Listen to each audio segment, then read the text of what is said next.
L'histoire de Poludnitsa, l'horreur de midi. Poludnitsa, sorcière de midi, est un personnage de. Elle apparaît sous de nombreuses formes différentes. Certains disent qu'elle ressemble à une belle jeune femme, d'autres la voient comme une vieille femme et d'autres prétendent qu'elle ressemble à une jolie petite fille. Poludnitsa apparaît à midi, tenant une faux, ou une faucille.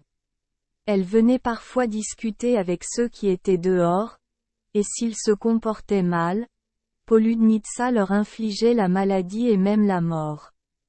Poludnitsa a également puni les vilains enfants. Il disait que si un parent ne voulait pas de son enfant, il lui suffisait d'appeler Poludnitsa à midi, et elle apparaîtrait et emmènerait l'enfant pour toujours. Il y avait l'histoire d'une mère qui restait à la maison avec elle.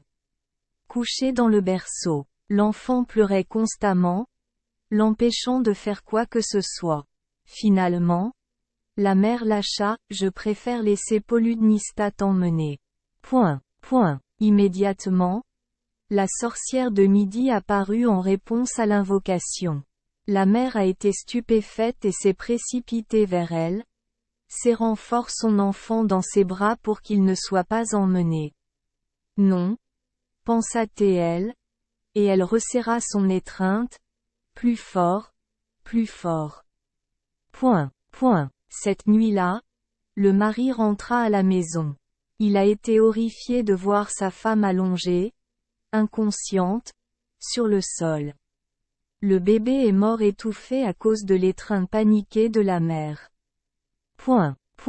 Merci les enfants des Esperluette Croisillon 39.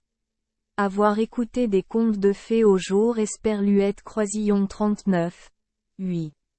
Espérons que les histoires apporteront aux enfants des moments heureux et significatifs. Si vous aimez notre chaîne, veuillez appuyer sur le bouton S Esperluette Croisillon 39. Abonner, pour ne manquer aucune histoire intéressante. Je vous souhaite une bonne nuit de sommeil et de beaux rêves. Rendez-vous dans la prochaine histoire.